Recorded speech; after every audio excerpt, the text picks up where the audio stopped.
Hi everyone, Marie here from Marie Cooks Up a New Life.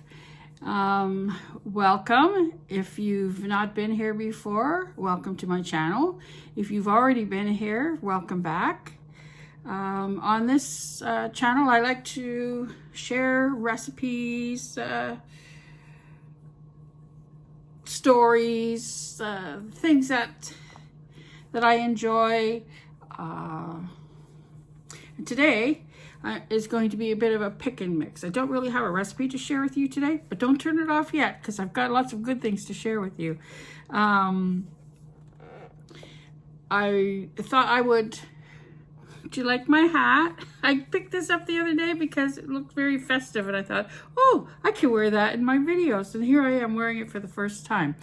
For most of us, for those of us who are in America, and that's not me, but for my American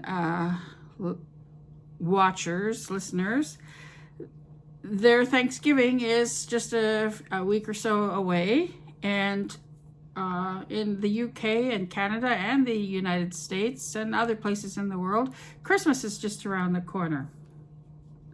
And so I thought this morning I would share with you some of the things that I enjoy getting in for Christmas to do some of my Christmas baking with, some of the products, and some of my favorite cookbooks from the British line that I thought you might be interested in and that would make good gifts for people.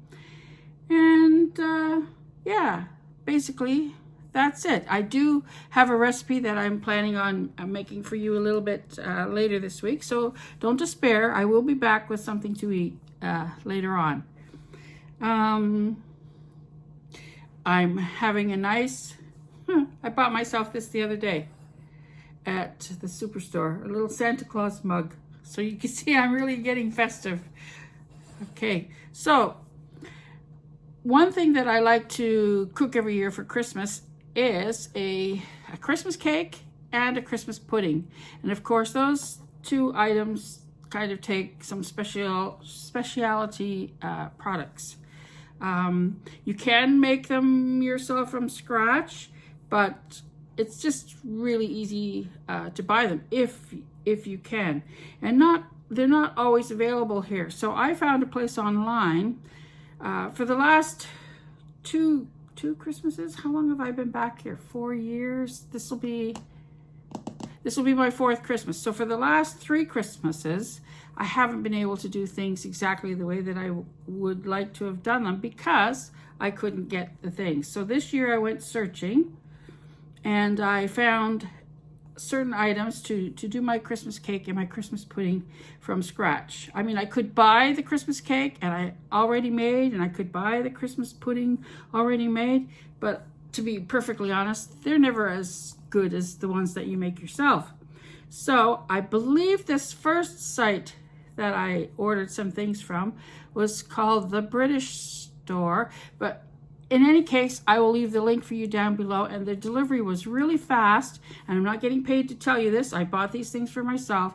The delivery was very fast. I had the items within less than 2 weeks, perhaps even just a week, and everything was tip-top. So the first thing that I ordered, which came, was Italian cut mixed peel. Now this is superior to the mixed peel that you would get here in North America.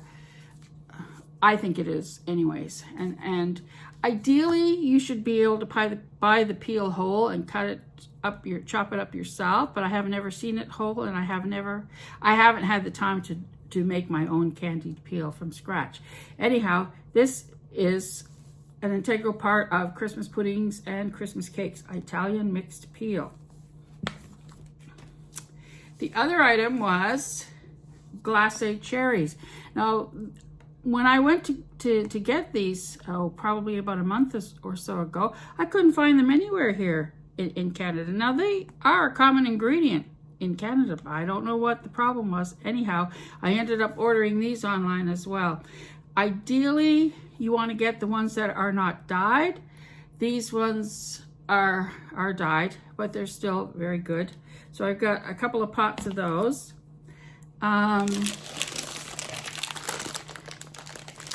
Mixed fruit. This is like a fruit mix that you get to make your cakes and your puddings with. And it contains, it's dried and mixed with citrus peel for cakes and tea loaves for baking and cooking. And there's, the ingredients are, let's see, there's sultanas, raisins, candied citrus peel, orange peel, lemon peel, sugar, currants, and that's it. It's not, I would like to have been able to get the luxury mix, but you can often get it already soaked in brandy or what have you, but this is what I was able to get.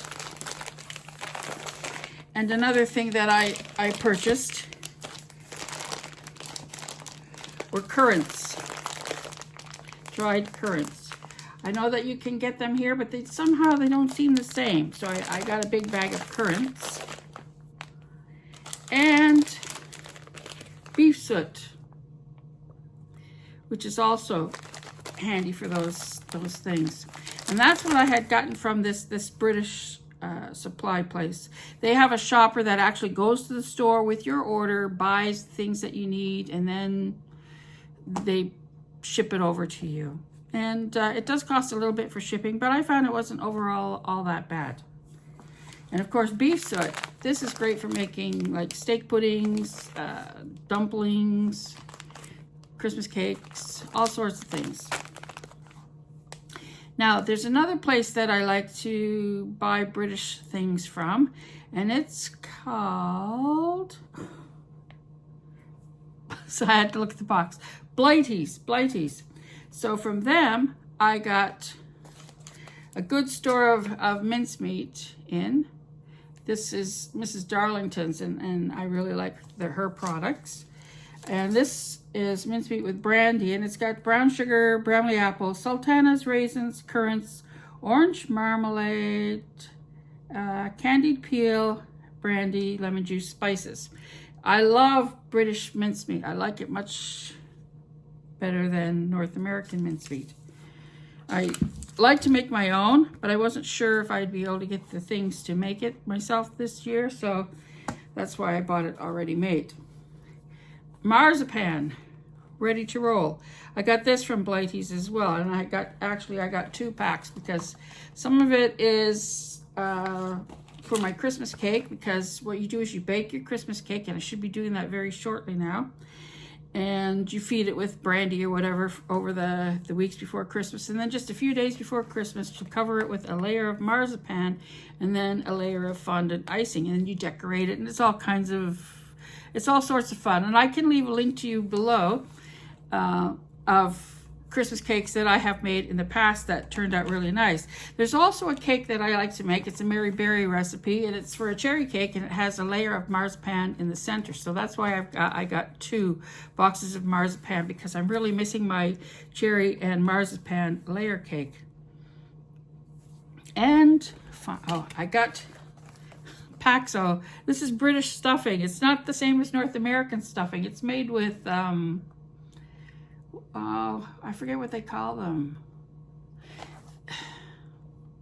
It's the nation's favorite stuffing, Paxo. Usually sage and onion. They're like little rusk crumbs, not breadcrumbs. And here in North America, our stuffing is made with breadcrumbs. But this is different. They usually roll it into balls. Sometimes they'll stuff the bird with it, but most of the time, if you look at the box here, you'll see that it's rolled into balls. This is the chestnut and cranberry variety. Now, my friend Jo, she makes an excellent stuffing using this, and what she does is she mixes a pound of sausage meat with a box of Paxo and just bakes it in a dish in the oven, and it comes out lovely every time. So this was, and I got some Bird's custard, because you gotta have custard with all these puddings. And this I got from Blighty's as well, but here in Canada you can buy it in the stores, so it's not that hard to come across. It's instant custard powder. Something that I bought recently from my local shops was this Jolly Berry Gingerbread, Crustastic. And, well, don't waste your money. It's not very good. It sounded really good because it said it's like a gingerbread cookie crust with a tart yet sweet cranberry filling and streusel on top. But there's something about the texture of all of it that I just didn't like. I did force myself to eat 2 pieces of it, but I can tell you the rest of it's probably going to go in the bin because I didn't really care for it all that much. The first piece, I thought, well, it's okay. And then I had a second piece another day and I thought, nah, this is just not to my taste. You know, you might find it to your taste. I don't want to slander anyone, but I didn't care for it. Something else I bought recently that I'm just in love with, and these candles are made locally by the New Scotland Candle Company. They're made right here in Kentville, Nova Scotia, and they smell fantastic. This one is Coffee House. I don't drink coffee, but I love the smell of coffee. And this one has the scent of espresso beans, vanilla beans, and hazelnut. And I tell you, it smells gorgeous. Absolutely gorgeous. I mean, you could eat the candle. It smells that good. Sorry, my mouth's getting a little bit dry here with all the yammering away that I'm doing. So another thing that I thought I would share with you today are some of my favorite British cookbooks. Now, I had quite an extensive cookbook library over in the UK, and when I moved back to Canada, of course, I had to leave most of those behind. I was able to bring a few with me, and I've replaced some of the others. So I just thought it would be fun for me to share some of my favorites with you here this morning. And you can often buy them. I think it's thriftbooks.com is where I've bought a lot of my books from. And you can get them used at a much lower price. I would have brought all my books with me, but I'd been told that, oh, you'll be able to buy them when you get over to Canada. But, you know, that wasn't necessarily true, and it wasn't necessarily cheap to do so. So I found thriftbooks.com, and I get a lot of my books on there. And again, I'm not being paid or gifted or any of that. I'm just telling you where I get mine from. Now, I love, there's a cookbook writer over there named Jane Pettigrew, and she does a lot of books based on the National Trust. The National Trust is an organization over in the UK that own a lot of older homes and properties. They maintain them, they take care of them, and in season, you can go and visit these homes and these gardens. They're beautiful. And they always have a tea room or a cafe attached. And of course, as one would expect from the National Trust, the food in these cafes is exemplary. So this author, Jane Pettigrew, she has done quite a few books based on recipes from these historical homes and gardens. So one that I have that I really like is Good Old-Fashioned Tea Time Treats. And it's just a little book. You know, it's not very thick. I think this used to be a library copy. And it has quite a few little things. There's a few photographs in it. But, you know, if you have an Anglophile on your Christmas list, there's things in here for like bar brith and all sorts of lovely tea breads, cookies, pies, and cakes. You know, things that you would enjoy with a cup of tea. Another one that I recently got of hers was the English pudding. Now, nobody does, it says here, the National Trust, £2.99. I can tell you, I paid a little bit more than that for it because, of course, I had to get it over here. But the British do beautiful puddings, and this is a lovely book, and it's got like steamed puddings, baked puddings. Like pudding over in the UK is not what we in North America would consider a pudding, which is a milky, creamy dessert. Pudding over in the UK is like dessert. It's just dessert. and it covers everything from creamy desserts to frozen desserts to steamed desserts to you name it. Like, I mean, look, there's this recipe for sticky toffee pudding in here. So if you've got an Anglophile, this is a great book, and it's like not a big one, and I bought it at the aforementioned place. Now, one book that I did bring back with me, that was one of the first books. Let me see, I think I got this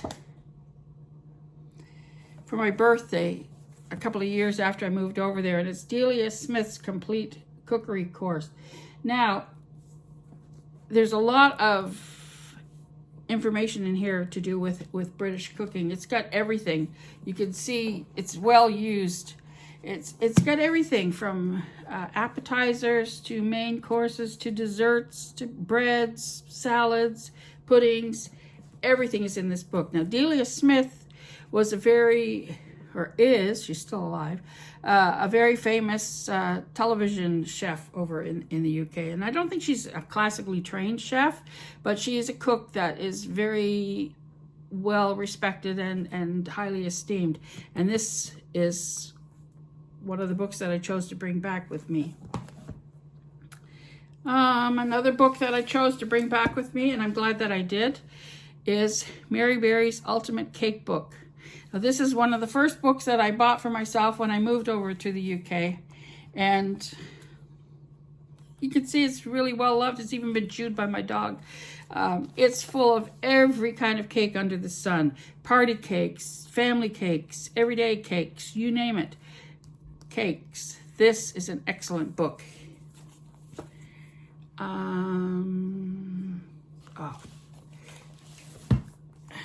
This is a book that I love by Jane Brockett, and it's vintage cakes, and these are all cakes that the recipes are from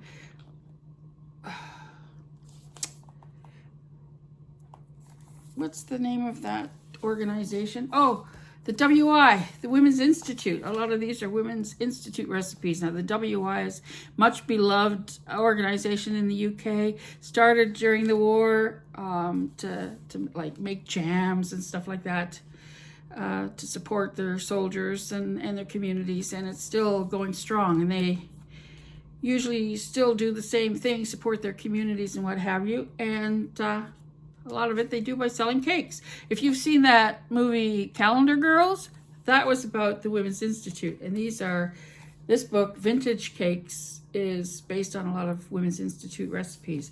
I can't think of any Anglophile that wouldn't love to get this book.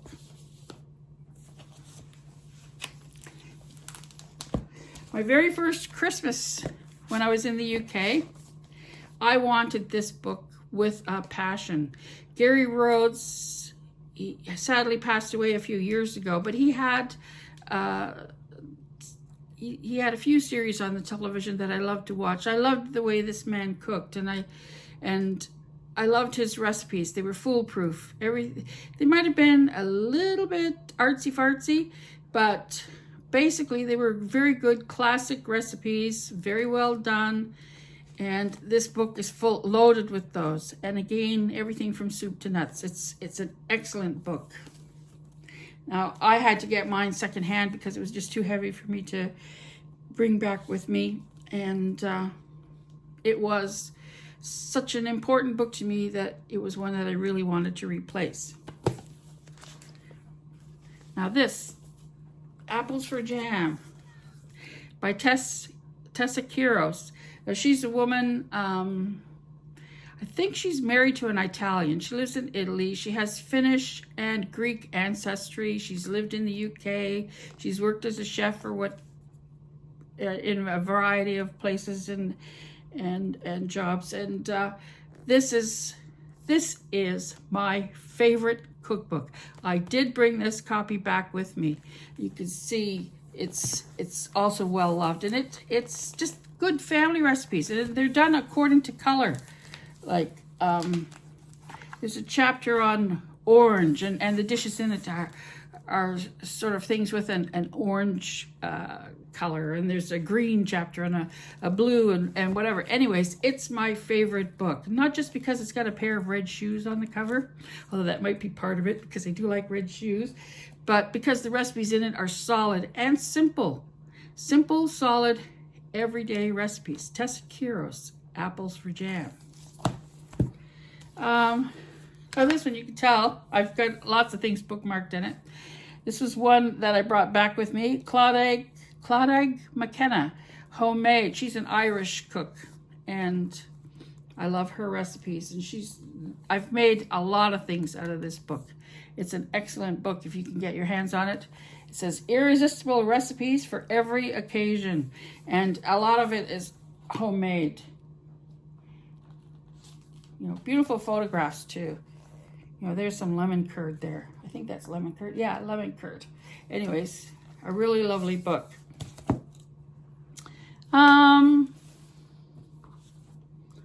Diane Henry is another one of my favorite British cooks. I think I've got 6 of her cookbooks, and this is one of my favorite ones. Pure, simple cooking, effortless food for every day. I think she was a writer for the New York Times, not the New York Times, the British Times. And she's a James Bird award-winning author for different books. But I love her recipes. They're simple, they're good, they're easy to make, and they're delicious. But this is my favorite of all of her books, Pure and Simple Cooking, Diane Henry.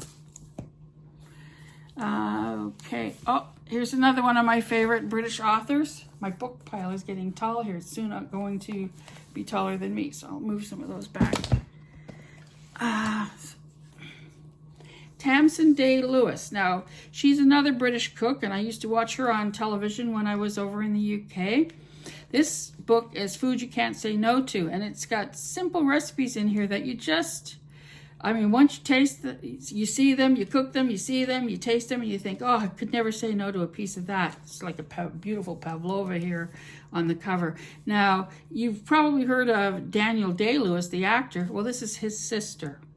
And I have 3 of her cookbooks. One of my other favorites is called Supper for a Song, and it's food that's made out of scraps or what have you. But this is my favorite of hers, Food You Can't Say No To.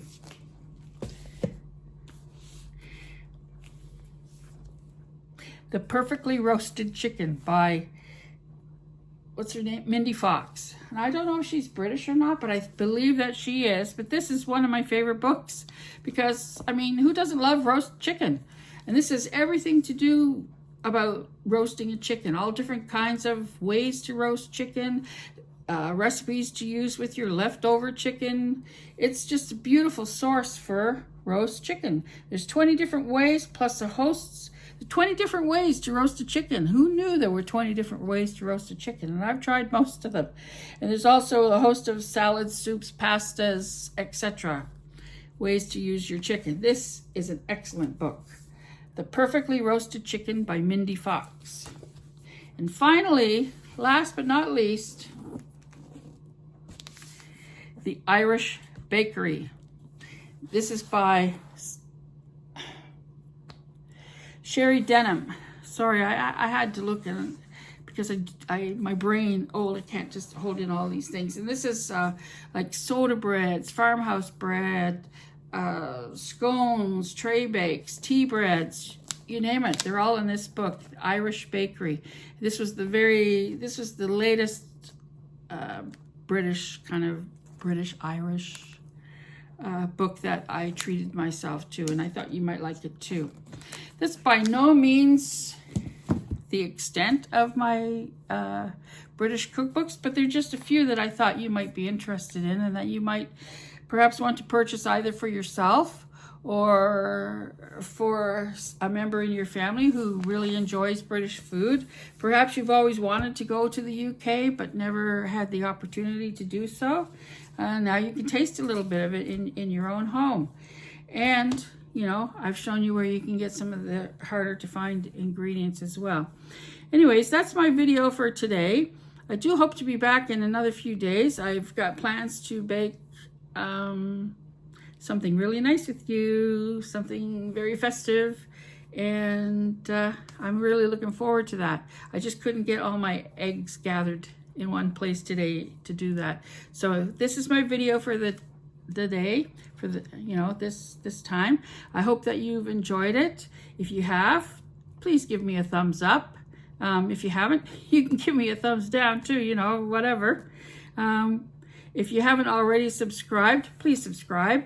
I've hit my magic mark of 1,000 subscribers, and I was really thrilled to do that. Thank you so much for subscribing.